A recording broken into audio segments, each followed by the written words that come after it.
Now, Paul Murray is in Dallas, Texas. Paul, what's the mood among voters there?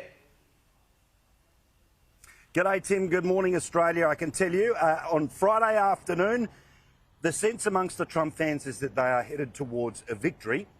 However, certainly, if you're paying attention to the headlines, the television, the last-minute media, they are obsessing about those comments that were made. Now, obviously, normally I play in the opinion space, so I'll just say this. I think a deliberate attempt to take those comments out of question speaks to a certain desperation that we've seen with both sides in the past week. We saw it in reaction to the comedian at Madison Square Garden, Joe Biden, Mark Cuban, and now this scenario where very obviously Donald Trump is talking about Liz Cheney and her father over decades sending other people to war. And essentially the comment is pretty clear, which is, well, imagine what it would be like if she was in the war. But what we've seen on both sides, but particularly the Harris side in these past couple of days, is that what they believe is any little comment that is going to move their way, then they think that's going to either provide the final straw on the camel's back or the final pound of pressure.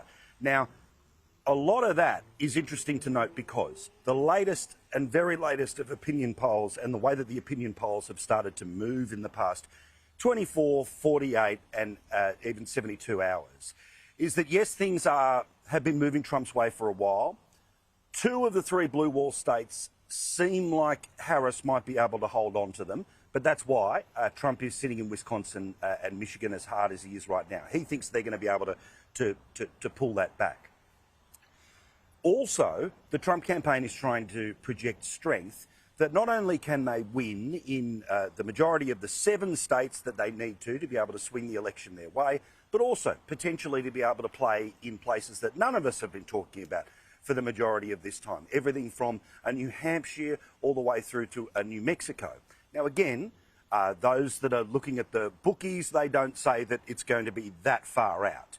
But certainly the perception seems to be from Trump supporters, is that you'd prefer to be in his shoes than hers. However, the bizarre thing about the polls being as tight as they are is that we've all heard the term margin of error multiple times over. Now, generally in Australia, if, say, a news poll shows 51-49, then we'd pretty much say, OK, well, Team Red or Team Blue is certainly in front. And whether they're in front means they're obviously going to go on to win. We don't have a big conversation in Australia about the margin of error inside the polls. But put simply, if Trump is up by, say, 1% and the polls do exactly what they did in 2020 and exactly what they did in 2016 and they undercount his vote by anywhere by 2 to 4%, then he's going to absolutely blow this away. Conversely, if he's leading by 1 point, but for whatever reason, secret Kamala Harris voters aren't being counted and she's able to pull it the other way, then she's going to blow this thing out. So, interestingly, people like Nate Silver, who is an election predictions guy, a guy who goes through a lot of the data, he's starting to verbalise a deep frustration that polls that even a couple of weeks ago were starting to show one way or the other, in the final couple of days have all sort of started to push together because essentially it's starting to look like an each-way bet. So then we start to look to things like early voting.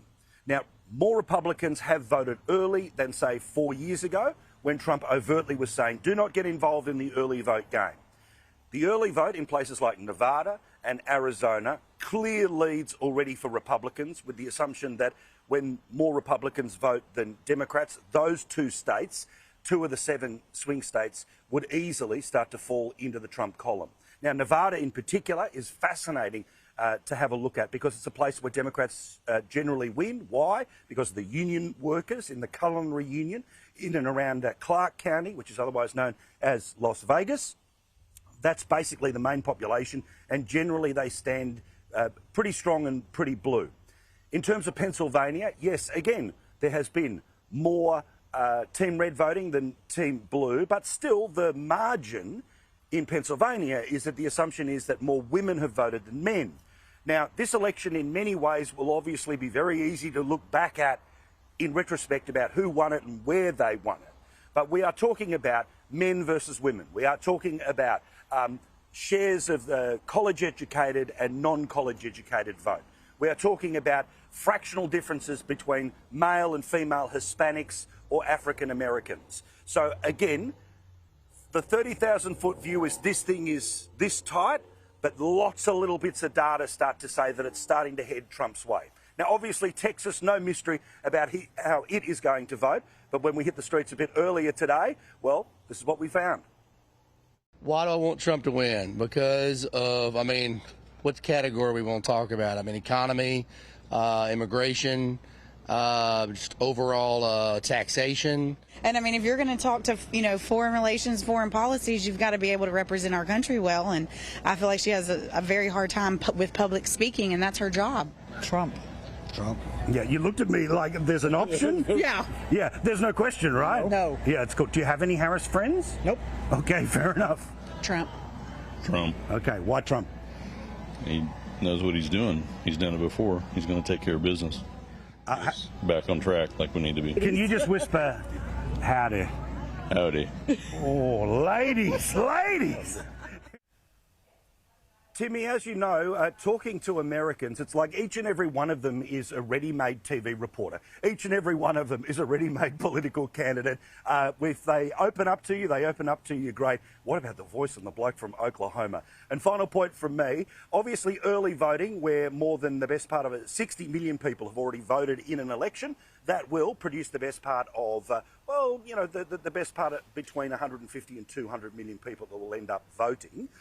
Early voting in most of the states finishes today, Friday our time. It gives the counters and the county people a couple of days to reset. That vote does not get counted until election day. Lots of different rules, lots of different places. But the whole point is be here from sun up to sundown and all in between now and Wednesday, because Sky News, we're across it all. Absolutely, Paul. Absolutely. It's going to be a fascinating few days. Thanks for that.